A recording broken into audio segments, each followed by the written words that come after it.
ಎಲ್ಲರಿಗೂ ನಮಸ್ಕಾರ ಗೈಸ್. ಸ್ವಾಗತ ಈ ಸಕ್ಸಸ್ಮೆಂಟ್ ಚಾನಲ್ಗೆ.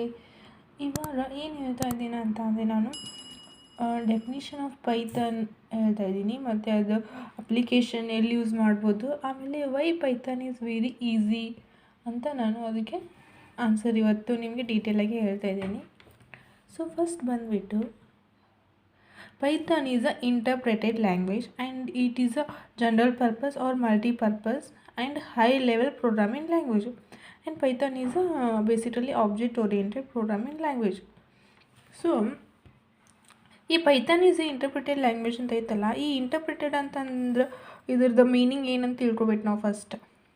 ಏನಂತಂದ್ರೆ ಆ್ಯಕ್ಚುಲಿ ಈ ಥರ ಲ್ಯಾಂಗ್ವೇಜ್ ಒಳಗೆ ಎರಡು ಲ್ಯಾಂಗ್ವೇಜ್ ಇದಾವೆ. ಒಂದು ಇಂಟರ್ಪ್ರಿಟೆಡ್, ಎರಡನೇದು ಕಂಪೈಲರ್. ಈ ಎರಡು ಲ್ಯಾಂಗ್ವೇಜ್ ಏನು ಮಾಡ್ತಾವೆ, ಇದು ಕಂಪ್ಯೂಟರ್ಗೆ ನಾವೇನು ಬರ್ದಿರ್ತೀವಲ್ಲ ಕೋಡ್ ಅದನ್ನು ಟ್ರಾನ್ಸ್ಲೇಟ್ ಮಾಡ್ತಾವೆ. ಇದಕ್ಕಂದ್ರೆ ಮನುಷ್ಯರ ಬರೆಯೋದು ಕೋಡ್ ಕಂಪ್ಯೂಟರ್ ಅರ್ಥ ಮಾಡ್ಕೊಳಕ್ಕಾಗಲ್ಲ. ಕಂಪ್ಯೂಟರ್ ಬರೆಯೋದು ಅದು ಏನು ಕೋಡ್ ಬರಿತಿದ್ಲ ಅದು ನಮ್ಗೆ ಅರ್ಥ ಮಾಡ್ಕೊಳಕ್ಕಾಗಂಗಿಲ್ಲ. ಕಂಪ್ಯೂಟರ್ ಏನು ಕೋಡ್ ಯಾವ ಥರ ಬರೀತಿತ್ತಂದ್ರೆ ಬೈನರಿ ಫಾರ್ಮ್ಯಾಟ್ನೇ ಬರೀತೈತಿ, ಯಾವುದಂದ್ರೆ 0 and 1. ಇದು ನಮ್ಗೆ ಅರ್ಥ ಆಗಂಗಿಲ್ಲ. ನಾವು ನಾರ್ಮಲಾಗಿ ಪ್ರೋಗ್ರಾಮ್ ಬರ್ದಿರ್ತೀವಲ್ಲ ಅದು ಟ್ರಾನ್ಸ್ಲೇಟ್ ಮಾಡಿ ಅದು ಇದ್ರೊಳಗೆ ಕನ್ವರ್ಟ್ ಮಾಡ್ಕೊತೈತಿ. ಅದಕ್ಕೆ ಈ ಕನ್ವರ್ಟರ್ ಬೇಕಾಗ್ತಾವೆ. ಅದಕ್ಕೆ ಈ ಪೈಥಾನಲ್ಲಿ ಏನು ಮಾಡ್ಯಾರ, ಇಂಟರ್ಪ್ರಿಟೆಡ್ ತೊಗೊಂಡಾರ. ಆಮೇಲೆ ಇದು ಜಾವಾ ಮತ್ತು ಪೈಥಾನ್ ಅದವ್ರು ಟ್ರಾನ್ಸ್ಲೇಟ್ ಮಾಡೋಕೆ ಇಂಟರ್ಪ್ರಿಟರ್ ತೊಗೋತಾರೆ. ಇನ್ನು C++ ಇದ್ರೊಳಗೆಲ್ಲ ಏನು ಮಾಡ್ತಾರೆ, ಕಂಪೈಲರ್ ತೊಗೋತಾರೆ. ಆಮೇಲೆ ಈ ಇಂಟರ್ಪ್ರಿಟರ್ ಡೆಫಿನಿಷನ್ ಏನಂತಂದ್ರೆ it scans program line by line and translate into the machine code. ಅಂದರೆ ಇದು ಫಸ್ಟ್ ಪ್ರೋಗ್ರಾಮ್ ಏನು ಇರುತ್ತಲ್ವ ಲೈನ್ ಬೈ ಲೈನ್ ಸ್ಕ್ಯಾನ್ ಮಾಡ್ತೈತೆ, ಆಮೇಲೆ ಮಷಿನ್ ಕೋಡಿಗೆ ಟ್ರಾನ್ಸ್ಲೇಟ್ ಮಾಡುತ್ತೆ. ಅಂದ್ರೆ ಎರರ್ ಮತ್ತು ರಿಸ್ಟ್ ಎಲ್ಲ ಕಡಿಮೆ ಮಾಡುತ್ತೆ. ಇದು ಕಂಪೈಲರ್ ಏನು ಮಾಡುತ್ತೆ, ಅಷ್ಟು ಒಮ್ಮೆಗೆ ಸ್ಕ್ಯಾನ್ ಮಾಡಿಬಿಡ್ತೈತಿ. ನೀವು 10 ಲೈನಿಂದ ಅಷ್ಟು ಒಮ್ಮೆಗೆ ಸ್ಕ್ಯಾನ್ ಮಾಡಿದ್ರೆ ಒಂದು 3-4 ಬಂದುಬಿಡ್ತಾವೆ. ಅವಾಗ ಕನ್ಫ್ಯೂಷನ್ ಆಗಿಬಿಡುತ್ತೆ, ಟೈಮು ಜಾಸ್ತಿ ತೊಗೊತೈತಿ. ಅವಾಗ ಒಂದೇ ಲೈನ್ದಾಗ ನೀವು ಸ್ಕ್ಯಾನ್ ಮಾಡಿದ್ರೆ ಏನಾಗುತ್ತೆ, ಅವಾಗ ಅಲ್ಲೇ ನೀವು ಸಾರ್ಟ್ಔಟ್ ಮಾಡ್ಕೊಂಡ್ಬಿಡ್ಬೋದು. ಅದಕ್ಕೆ ಪೈಥಾನ್ ಏನು ಮಾಡುತ್ತೆ, ಇಂಟರ್ಪ್ರಿಟರ್ ಆಗಿ ಟ್ರಾನ್ಸ್ಲೇಟರ್ ಆಗಿ ತೊಗೊತೈತಿ. ಇದಾಯ್ತಾ. ಇನ್ನು ಈ ಪೈಥಾನ್ ಜನರಲ್ ಪರ್ಪಸ್ ಎದುರು ಯೂಸ್ ಆಗುತ್ತೆ. ಈ ಜನರಲ್ ಪರ್ಪಸ್ ಅವರು ಮಲ್ಟಿಪರ್ಪಸ್ ಅಂತ ಅಂದ್ರೆ ಅದ್ರ ಮೀನಿಂಗ್ ಏನಂದ್ರೆ, ಎದಕ್ಕೆ ಜನರಲ್ ಪರ್ಪಸ್ ಅಂತಾರಂತಂದ್ರೆ ಇದು ಒಂದು ಸ್ಪೆಸಿಫಿಕ್ ಆಗಿ ಲೈಕ್ ಏನು ಗೊತ್ತೇನ, ಸ್ಪೆಷಲೈಸ್ಡ್ ಟು ಸ್ಪೆಸಿಫಿಕ್ ಡೊಮೈನ್ ಆಗಿಲ್ಲ. ಒಂದಕ್ಕೆ ಎಲ್ಲಕ್ಕೂ ಯೂಸ್ ಆಗುತ್ತೆ. ಫಾರ್ ಎಕ್ಸಾಂಪಲ್ ನೀವು ಇದನ್ನು ಈ ಪೈಥಾನ್ ಎದಕ್ಕೂ ಯೂಸ್ ಮಾಡ್ಬೋದು ಅಂದ್ರೆ robotics, artificial intelligence, mobile application, ಆಮೇಲೆ ವೆಬ್ ಅಪ್ಲಿಕೇಶನ್ ಇದಕ್ಕೆಲ್ಲಕ್ಕೂ ಯೂಸ್ ಮಾಡ್ಬೋದು. ಹಾಗಾಗಿ ಇದೇನಾಗುತ್ತೆ, ಜನರಲ್ ಪರ್ಪಸ್ ಆರ್ ಮಲ್ಟಿಪರ್ಪಸ್ ಆಗುತ್ತೆ. ಗೊತ್ತಾಯ್ತು ಅಂತ ಅನ್ಕೋತೀನಿ. ನೆಕ್ಸ್ಟ್ ಒಂದು ಬಂದುಬಿಟ್ಟು Python is basically object oriented programming language ಅಂತ ಕರೀತಾರೆ. ಈ ಆಬ್ಜೆಕ್ಟ್ ಓರಿಯೆಂಟೆಡ್ ಪ್ರೋಗ್ರಾಮಿಂಗ್ ಲ್ಯಾಂಗ್ವೇಜ್ ಏನಂತಂದ್ರೆ, ಈ ಆಬ್ಜೆಕ್ಟ್ ಓರಿಯೆಂಟ್ ಒಳಗೆ ಎಲ್ಲನೂ everything will be implemented in terms of class and object. ನೀವು ಏನು ಆಡ್ಬೇಕಂತಂದ್ರೂ ನೀವು ಏನು ಇಂಪ್ಲಿಮೆಂಟ್ ಮಾಡ್ಬೇಕಂತಂದ್ರೂ ಇದ್ರಾಗ ಕ್ಲಾಸ್ ಮತ್ತು ಆಬ್ಜೆಕ್ಟ್ ಯೂಸ್ ಮಾಡ್ತಾರೆ. ಇವೆರಡೂ ಇರ್ಲಿಕ್ಕಂತಂದ್ರೆ ಇದು ಏನು ಇಂಪ್ಲಿಮೆಂಟ್ ಮಾಡೋಕ್ಕಾಗಂಗಿಲ್ಲ. ಅದಕ್ಕೇನಂತಾರೆ, Python is object oriented programming language. ನಾನು ನಿಮ್ಗೆ ನೆಕ್ಸ್ಟ್ ವಿಡಿಯೋದಾಗ ಸಪ್ರೇಟಾಗಿ ಕ್ಲಾಸ್ ಆಬ್ಜೆಕ್ಟ್ ಬಗ್ಗೆನ ಒಂದು ವಿಡಿಯೋ ಮಾಡ್ತೀನಿ. ಎದಕ್ಕಂದ್ರೆ ಅದು ನಾವು ಕ್ಲಾಸ್ ಹೆಂಗೆ ಕ್ರಿಯೇಟ್ ಮಾಡ್ಬೋದು, ಆಮೇಲೆ ಆಬ್ಜೆಕ್ಟ್ ಹೆಂಗೆ ಕ್ರಿಯೇಟ್ ಮಾಡಬೇಕು ಅದೆಲ್ಲ ನಾವು ಡೀಟೇಲಾಗಿ ತಿಳ್ಕೊಬೇಕಾಗತ್ತೆ. ಇದು ಲೆಂದಿ ಆಗುತ್ತೆ. ಅದಕ್ಕೆ ನಾನು ಇದು ಡೆಫಿನಿಷನ್ ಎಷ್ಟು ಬೇಕಾಗಲ್ಲ ಅದು ಅಷ್ಟೇ ಹೇಳ್ತೀನಿ.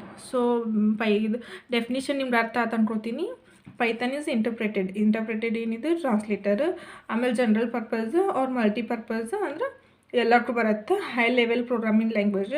ಆಮೇಲೆ ಪೈಥಾನ್ ಈಸ್ ಆಬ್ಜೆಕ್ಟ್ ಓರಿಯೆಂಟೆಡ್ ಎದಕ್ಕಂದ್ರೆ ಕ್ಲಾಸ್ ಆಬ್ಜೆಕ್ಟ್ ಎಲ್ಲನೂ ಈ ಕ್ಲಾಸ್ ಆಬ್ಜೆಕ್ಟ್ ಥ್ರೂಯಿಂದನೂ ಇಂಪ್ಲಿಮೆಂಟ್ ಆಗುತ್ತೆ. ನೆಕ್ಸ್ಟ್ ಬಂದುಬಿಟ್ಟು ಅಪ್ಲಿಕೇಶನ್ ಆಫ್ ಪೈಥಾನ್. ಏನು ಅಪ್ಲಿಕೇಶನ್ ಅದಾವಂತ ಇವಾಗ ನೋಡೋಣ. ಒಂದೇದು ವೆಬ್ ಅಪ್ಲಿಕೇಶನಲ್ಲಿ ಯೂಸ್ ಮಾಡ್ಬೋದು. ಆಮೇಲೆ ಡೆಸ್ಕ್ಟಾಪ್ ಅಪ್ಲಿಕೇಶನ್, ಡಾಟಾಬೇಸ್ ಅಪ್ಲಿಕೇಶನ್, ಆಮೇಲೆ ನೆಟ್ವರ್ಕ್ ಅಪ್ಲಿಕೇಶನ್, ಆಮೇಲೆ ಮಷಿನ್ ಲರ್ನಿಂಗ್, ಆಮೇಲೆ ಆರ್ಟಿಫಿಷಿಯಲ್ ಇಂಟೆಲಿಜೆನ್ಸ್, ಆಮೇಲೆ ಗೇಮ್ಸ್. ಇವಷ್ಟು ಬಂದುಬಿಟ್ಟು ಇವು ಏನು application of Pythons. Okay, so next why Python is easy. So ಈ ನಿಮ್ಗೆ ಇಂಟರ್ವ್ಯೂ ಹೊತ್ತಿಗೆ ಹೋದಾಗ ಈ ಥರ ಎಲ್ಲ ಕ್ವಶನ್ ಕೇಳ್ತಾರೆ. Why Python is very easy ಅಂತಂದ್ರೆ Python has a simple syntax. ಈ ಸಿಂಪಲ್ ಸಿಂಟ್ಯಾಕ್ಸ್ ಅಂದ್ರೆ ಹೆಂಗೆ ಅಂತ ತೋರಿಸಂತ ಹೇಳ್ತಾರೆ. ಒಂದು ಎಕ್ಸಾಂಪಲ್ ಕೊಟ್ಟು ತೋರಿಸ್ಬೋದು ನೀವು. ಸೊ ಇವಾಗ 2 ವೇರಿಯೇಬಲ್ ಇರ್ತಾವಲ್ಲ, ಇದನ್ನು ಆ್ಯಡ್ ಮಾಡ್ಬೇಕು. ಸೊ ನಾರ್ಮಲಾಗಿ ಸಿ ಲ್ಯಾಂಗ್ವೇಜ್ ಒಳಗೆ ಏನು ಮಾಡ್ತೀರಿ, int a equal to 10 int b equal to 20.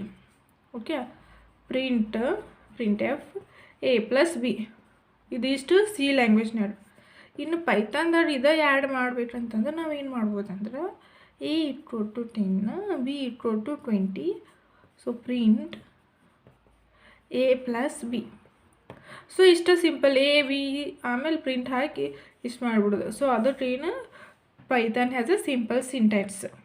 So ನಾವಿಲ್ಲಿ ಇಂಟ್ ಹಾಕೊಂಡ್ವಿ ಮತ್ತು ಆಮೇಲೆ ಪ್ರಿಂಟ್ ಎಫ್ ಎಲ್ಲ ಹಾಕೊಂಡ್ವಿ. ಸೊ ಇಷ್ಟೆಲ್ಲ ಮಾಡೋ ಅವಶ್ಯಕತೆ ಇಲ್ಲ ಇದು ಪೈಥಾನ್ದಾಗ. So it is very easy. ನೀವು ನಾರ್ಮಲ್ಲಾಗಿ ಏನು ಪೈಥಾನ್ ಅಥವಾ ಏನು ಈ ಥರ ಸಿ ಲ್ಯಾಂಗ್ವೇಜ್ ಪ್ರೋಗ್ರಾಮಿಂಗ್ ಲ್ಯಾಂಗ್ವೇಜ್ ಏನೂ ಗೊತ್ತಿರ್ಲಿಲ್ಲಂದ್ರೂ ಅವ್ರು ಈಸಿಯಾಗಿ ತಿಳ್ಕೊಬೋದು. ಸೊ ಅದಕ್ಕೆ Python is very easy. And Python has a less symbols. ಇದು ನಾವು ಸಿ ಲ್ಯಾಂಗ್ವೇಜ್ ಒಳಗೆ ಸೆಮಿಕೋಲನ್ ಹಾಕೋಬೇಕು ಇದಕ್ಕೆಲ್ಲ. ಸೊ ಇದಾಗ ಏನು ಸೆಮಿಕೋಲನ್ ಅಂತ ಏನೂ ಹಾಕೋಂಗಿಲ್ಲ 100 ಡೈರೆಕ್ಟ್. ಇದಾಗ ನೀವು ಸೆಮಿಕೋಲನ್ ಹಾಕಲಿಲ್ಲ ಅಂದ್ರೆ ಮತ್ತು ನೀವು ಟರ್ಮಿನೇಟು ಆಗೋದಿಲ್ಲ, ಆಮೇಲೆ ಅದು ನಿಮ್ಗೆ ಲೈಕ್ ಮತ್ತು ಎರರ್ ಬರ್ತಾವೆ. ಸೊ ಇದ್ರಾಗ ಏನಿಲ್ಲ. ಸೊ ಲೆಸ್ ಸಿಂಬಲ್ಸ್ ಇದ್ರೆ ಈಸಿಯಾಗಿ ನೀವು ಕಲಿಬೋದು. ಆಮೇಲೆ Python has a less keyboard. So ಈ ಪ್ರೆಸೆಂಟ್ ಅಂದರೂ 33 + 1 34 ಅದಾವ ಈಗ. ಸೊ ಈ ಲೆಸ್ ಕೀಬೋರ್ಡ್ ಇದ್ರೆ ಈಸಿಯಾಗಿನೂ ನಾವು ಕಲಿಬೋದು, ಆಮೇಲೆ ನೆನ್ಪಿಟ್ಕೊಳ್ಳೋಕ್ಕೂ ಈಸಿ ಇರುತ್ತೆ. ಸೊ ಅದಕ್ಕೆ Python is very easy. So ಏನಂದ್ರೆ Python has a simple syntax, Python has a less symbols and Python has a less keyword. So ಇದು ಬಂದುಬಿಟ್ಟು ಇವತ್ತು ಕ್ಲಾಸಿಂದು ಟಾಪಿಕ್ಸ್ ಆಗಿತ್ತು. ಸೊ ಗೈಸ್, ನಿಮ್ಗೆ ಈ ವಿಡಿಯೋ ನಿಮ್ಗೆ ಇಷ್ಟ ಆಗಿದ್ರೆ ದಯವಿಟ್ಟು ಈ ಸಕ್ಸಸ್ ಬೆಂಚನ್ನು ಸಬ್ಸ್ಕ್ರೈಬ್ ಮಾಡಿ ಮತ್ತು ಶೇರ್ ಮಾಡಿ ಮತ್ತು ಕಮೆಂಟ್ ಮಾಡಿ. Thank you.